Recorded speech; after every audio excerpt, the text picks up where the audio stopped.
Muy bien. 8:44 de la mañana. Señores, es tiempo de hablar de los medicamentos, ¿no? Vamos a hoy día sostener una conversación con dos invitados. Muy bien. Carlos Villarroel.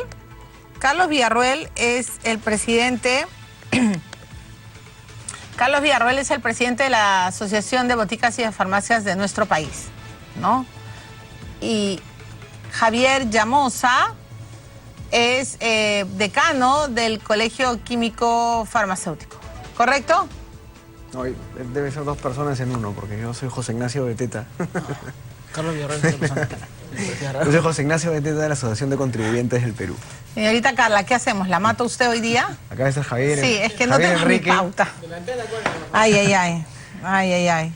José Ignacio. O Javier Enrique tiene el don de la invisibilidad porque... No, mentira, usted es Carlos, ¿no es cierto? O Qué Javier. vergüenza, ya, qué Javier. vergüenza, ¿no? No pasa nada, te preocupes. No, es que a veces me hacen pasar unas vergüenzas públicas y claro, luego el bullying es hacia mí. y me dicen de todo, pero mi pauta se ha traspapelado. ¿Alguien me puede pasar mi pauta, por favor? Ay. Hoy día voy a colgar de la antena. ¿A quién? No sé, pero José Ignacio Beteta. José Ignacio Beteta, tú eres el representante de los consumidores, ¿no es cierto? De los contribuyentes. De los ¿verdad? contribuyentes. De la Asociación de Contribuyentes del Perú, sí. Sí. Y usted es el presidente del Javier Llamosa, soy el decano del Colegio Químico Farmacéutico, Departamento de Lima. Javier Llamosa. Así es. Exacto, usted sí es el presidente El decano. el decano de la sociedad Del Colegio Químico Farmacéutico, Departamento de Lima. Doctor Llamosa, bienvenidos. Perdona, José Ignacio. No te preocupes. Discúlpame, de verdad estoy muy avergonzada. No pasa nada. A ver, el tema son los genéricos. Nosotros estábamos preocupados porque, de hecho, un estudio de Oxfam ha revelado, ¿no es cierto?, que los medicamentos en el Perú tienen un sobrecosto de hasta 10 veces, sobre todo con el tema del cáncer. Y ya se ha listado, y hay 31 medicamentos en boticas y farmacias que se van a vender de manera obligatoria, pero por supuesto la gente que nos escribe está muy preocupado por su tratamiento del cáncer. Yo quería conocer en primera instancia qué piensa usted, doctor Llamosa, sobre esto, sobre el tratamiento que se da, sobre los paliativos para la cura del cáncer, y luego escucharemos a José Ignacio Beteta. Sí, en principio, efectivamente, el tratamiento del cáncer, sobre todo con medicamentos biotecnológicos, era demasiado alto. Cada ampolla nos costaba alrededor de 5.500. Una ampolla, un tratamiento completo puede llegar a 80.000 soles. No existía competidores en el mercado peruano. Este biotecnológico, sus competidores se llaman biosimilares. Y teníamos este problema en el Estado peruano, ¿no? Pero hace 2 meses ya ingresó el primero y el segundo biosimilar. Biosimilares que ingresaron y que hoy en día han reducido el precio hasta un 50%, ¿no? Entonces, hoy en día, y pueden reducirse más. ¿Y esos biosimilares son genéricos? Justamente, cuando se habla de medicamentos de síntesis química, se llaman genéricos, pero cuando son biotecnológicos, se llaman biosimilares. No se llaman genéricos, sino biosimilares en nuestra legislación, y hoy en día el precio se ha reducido al 50%. Estos medicamentos son medicamentos que también se comercializan en países de alta vigilancia, entonces contamos con la seguridad y creemos que en la medida en que ingresen más competidores en el mercado, el Estado reconoció que había un retraso en la evaluación de esos expedientes que hicieron que no ingresaran competidores. Hoy en día ya tenemos 2 y pueden ingresar muchos más. Y en la medida que haya más competidores en el mercado, el precio se reduce, claro, y se favorece el Estado y sobre todo el ciudadano, que es en quien estamos pensando, ¿no? Pero José Ignacio, ¿qué es lo que pasa con el tratamiento del cáncer? ¿Por qué sigue siendo tan costoso? ¿Y cómo podemos...? La gente se pregunta, ¿por qué estos 31 medicamentos que han ingresado como venta obligatoria no contemplan el cáncer, la enfermedad que es tan costosa? Es que hay que diferenciar ahí. Recuerda que en las farmacias se venden medicamentos que son de estipendio público, que finalmente no son medicamentos complejos para enfermedades de alto costo, o incluso medicamentos para tratar cáncer, digamos, como tratamiento, ¿no? Esos 31 medicamentos son medicamentos que son genéricos, pero son, digamos, medicamentos esenciales al fin y al cabo. Estos 31 medicamentos que han entrado en esta lista, además recuerda que van a estar en un stock, que supone que es obligatorio, pero que las farmacias van a poder escoger un porcentaje de estos 31 medicamentos además. Y además esos medicamentos genéricos probablemente tengan o no, me parece que no, estudios de intercambiabilidad, que son los estudios que garantizan que pueden tener los mismos efectos, la misma eficacia que un medicamento de marca, ¿no? Entonces, eso es el tema de las farmacias privadas, públicas en general. Claro. Privadas sobre todo, porque las farmacias del Estado no están no se acogen a este decreto de urgencia, a esta ley, lo cual debería ocurrir.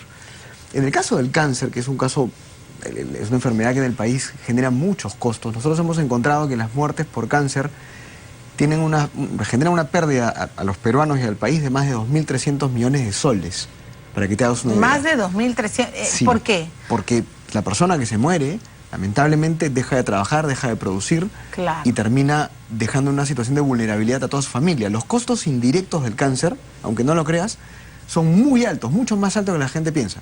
Es decir, el tratamiento puede ser caro, pero nadie está viendo el otro 60% de la historia, claro, que es verdad. Necesitas cambiar tu Porque estilo de además vida, deja no de puedes ser trabajar. productivo, tienes que pedir unas licencias a veces muy Sí. largas en el trabajo. Tienes razón. Y yo estoy de acuerdo con el doctor, es decir, cuando tú haces que la competencia de biosimilares, biológicos, que son buenos también, porque tienen un nivel de innovación que tratan el cáncer de una manera distinta, con mucho más tecnología y mucho más precisa.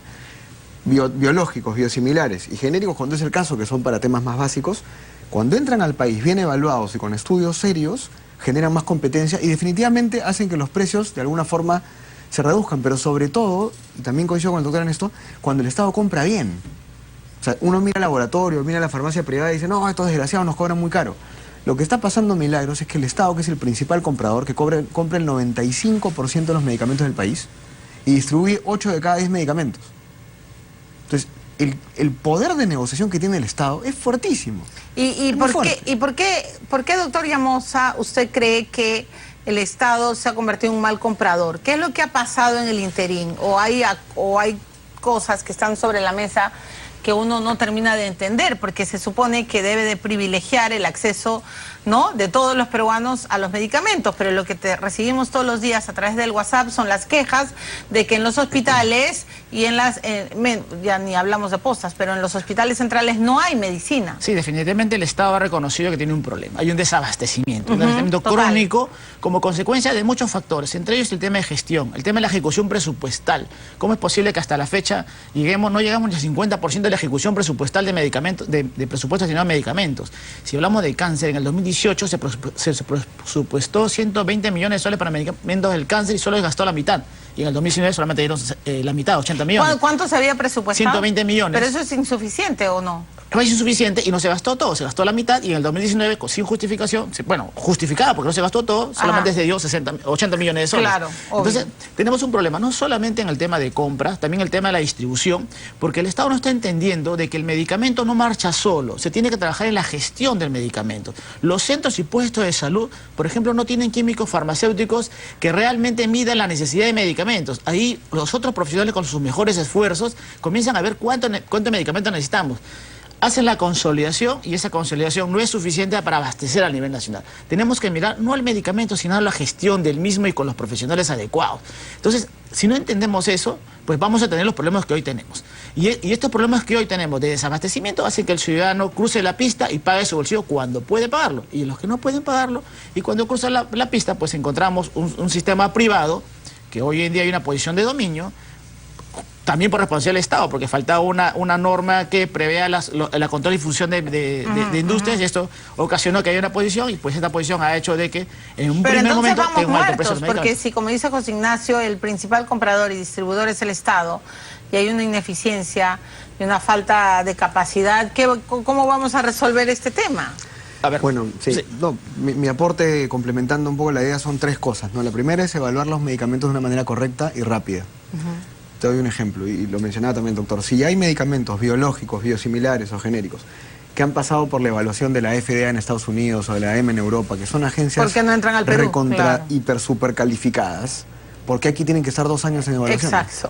Y eso no es por desmerecer, digamos, a los químicos farmacéuticos, no es porque, digamos, tienes todas las pruebas y toda la evidencia para decir, bueno, este medicamento que entre y lo supervisamos, que es muy distinto a decir, primero te recontraevalúo cuando ya te evaluaron muy bien, y después ni siquiera te supervisamos. ¿Y por qué no hacen eso? Es la evaluación solamente, ¿eh? Es la evaluación. Pero de ahí viene la compra, que es la compra que la menciona el doctor, y el abastecimiento. Son tres fases. La evaluación de los medicamentos, las tecnologías sanitarias en general, luego viene el proceso de compra y luego viene el proceso de abastecimiento y distribución.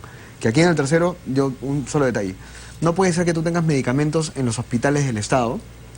Intercambio prestacional debería funcionar. Un hospital del MINSA, un hospital de salud, la sanidad del ejército, de la policía. De las Fuerzas Armadas, sí. Acá hay medicamentos, aquí no. Ya, tú no puedes pasar el medicamento de acá a acá. ¿Por qué? Por más que estés a 4 o 5 cuadras. ¿Por qué? Porque como nuestro sistema está fragmentado y tiene distinta, digamos, burocracia para cada tema. O sea, no hay una red prestacional. No hay una red prestacional que funcione. Y tú tienes la pastilla acá a una cuadra, acá está el enfermo, no la tiene, y no la puedes pasar de acá a acá. Así como tampoco puedes hacer con los doctores, ¿ah? El doctor no se puede pasar de acá a acá. Claro, o sea, me puedo estar muriendo, pero no lo pueden traer al médico que está a una cuadra. O a 2 o a 3 o a 4. Claro. Entonces, y doctor Llamosa, ¿por qué se demoran tanto ustedes en analizar 2 años, como dice José Ignacio, un medicamento si ya pasó por los otros estándares que además son absolutamente obligatorios y exhaustivos? La FDA, por ejemplo. ¿Por qué ustedes tienen que volver a analizar algo que ya fue analizado? Ningún país en el mundo automáticamente autoriza un medicamento que sea autorizado previamente en la FDA o la EMA. ¿Por qué? Porque primero hay que analizar que ese medicamento en qué tipo de población fue estudiada, que no necesariamente responde a la población que tenemos en el país. Hay que estar seguro que los efectos y los ensayos clínicos que se han hecho para ese medicamento sean en poblaciones similares a la nuestra. Segundo, pero que una pastilla no tiene el mismo efecto aquí o en la China. Justamente, si hablamos de China, las costumbres dietéticas y culturales son diferentes. Si uno damos un medicamento aprobado en el país con una persona que está que tiene diferente producción enzimática, la misma dieta crea una persona que es diferente y que el medicamento no va a ser igual. Un medicamento que ha sido probado en poblaciones China, por ejemplo, no va a ser igual a una persona. Pero entonces, doctor, a ver, la migradorixina, voy a hablar de algo, nos da jaqueca. El que tiene jaqueca en Estados Unidos y en Canadá, en Finlandia, también tiene jaqueca en el Perú. Estamos hablando de paracetamol, o sea, estamos hablando de medicamentos que son comunes, pero si nos dedicamos a medicamentos especializados como la biotecnología, son medicamentos mucho más finos en los cuales tenemos que estar seguros, por un lado. Por otro lado, en la FDA o en Estados Unidos aprueban un medicamento por los mecanismos rápidos, porque tienen un sistema que cuando hay un problema de alerta rápidamente se reconoce y se regresa. En el país no tenemos eso. Por lo tanto, no podemos asegurar, o sea, tenemos que aprobar medicamentos que estamos seguros que tienen seguridad y eficacia. ¿Por qué no tenemos un sistema de vigilancia que, como en otros países, si se reporta un problema, alerta y se detiene la conversación? Entonces, son mecanismos diferentes. Ahora, eso es por un lado. Sí. Por otro lado, hoy estamos hablando de disponibilidad. Tenemos que asegurar que esté disponible. Luego el Estado tiene que hablar de seguridad y eficacia, que es el siguiente paso. Pero seguridad y eficacia para comprobarlos con los medicamentos innovadores, con los primeros que ingresaron, no con los medicamentos de marca. Porque los medicamentos de marca son genéricos de marca. Hoy tenemos genéricos DSI y genéricos de marca. Y cuando hablamos de redistribución, es cierto, hay un problema en el Estado. A veces hay sobrestock en la policía y no hay en MINSA. Hoy en día salió un decreto de urgencia en las cuales se soluciona este problema, porque ahora se autoriza la redistribución entre entidades públicas. O sea, justo hoy día salió el reglamento. Hoy día salió el reglamento para autorizar la redistribución de los medicamentos entre entidades públicas. Sí, pero a ver, lo que yo no entiendo, José Ignacio, es qué vamos a hacer para tratar de solucionar este desabastecimiento. Porque, están las cartas sobre la mesa, el paciente se está muriendo y que nosotros vamos a seguir así, bueno, no hay eficiencia en la distribución, el presupuesto no se ejecuta. O sea, ¿qué vamos a hacer? Alguien tiene que solucionar este tema. Te lo explico como lo explicamos en la asociación, digamos, poniendo el caso de un paciente. Tú imagínate que eres una persona que hoy día te detectan un cáncer del pulmón. Sí. ¿Sí? O un cáncer de estómago, que son los más fregados, son los más bravos de todos. Y tú quieres la mejor medicina. ¿Sí? Porque tú te quieres salvar. O sea, tú no estás diciendo, dame el más barato porque quiero que el Estado ahorre. Tú no estás pensando, vamos a respetar los procesos de la burocracia porque, caramba, soy un ciudadano. No, tú quieres la mejor medicina de la manera más oportuna y rápida y de calidad. Sí, claro, para sanar además. Primer dato, el Estado no gasta la plata que tiene.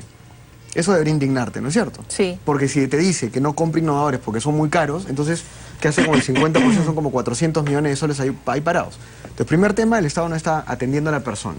Segundo, viene lo que dice el doctor, que es muy válido. Igual hay que evaluar los medicamentos. Y tú respondes la pregunta, doctor. Dices, no hay supervisión posterior porque no hay farmacovigilancia. Bueno, ¿quién es el encargado de supervisar y de hacer que los medicamentos estén en el lugar? Su salud. Entonces, ¿dónde está su salud? No tiene plata, pues no le dan plata para supervisar.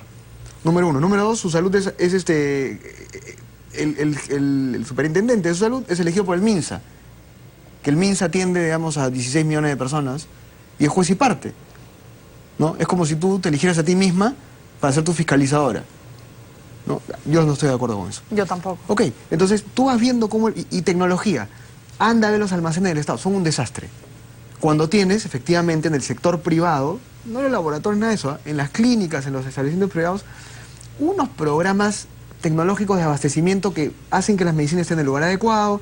¿Por qué no traen tecnología para hacerle el sistema de abastecimiento y logística? Ya hay casos de este tipo en el salud también. Bueno. Entonces las alianzas público-privadas también son importantes, pero pensando en el paciente, no pensando en si el privado y el Estado se pelean y uno quiere una cosa y el otro. Están pensando en otra cosa, no en el paciente. Tengo que es. terminar, doctor Llamosa, pero en una sola línea. ¿Quién va a solucionar esto? A ver, tenemos una carta de urgencia que hoy día se reglamentó y justamente recoge cómo resolver estos problemas. Esperemos que esto funcione. En el tema de las farmacias y boticas privadas, porque obliga hoy día a tener un listado de 31 medicamentos en 44 formas de presentación, esperemos que esto funcione. Hay una marcha blanca de 3 meses. Las farmacias y boticas independientes están preocupadas porque están expuestos a una multa. Esperemos que esta marcha blanca sea de la mejor manera utilizada para asegurar disponibilidad de medicamentos genéricos en los privados y primeramente solucione su problema de desabastecimiento público, porque es lo primero, el Estado tiene que solucionar su problema de desabastecamiento para que el ciudadano no gaste bolsillo. Pero no lo soluciona y le echa la pelota a otros. Eso es algo que se ha visto en este decreto de urgencia y que esto nos alarma y nos preocupa también. Bueno, clarísimo, pero yo no sé, están los nudos, dicen cómo los desatarlos y nadie al final hace nada, ¿no? José Ignacio, muchas gracias por estar hoy en el programa. Javier Llamosa también, les agradezco. Ahora nos vamos a un tip financiero.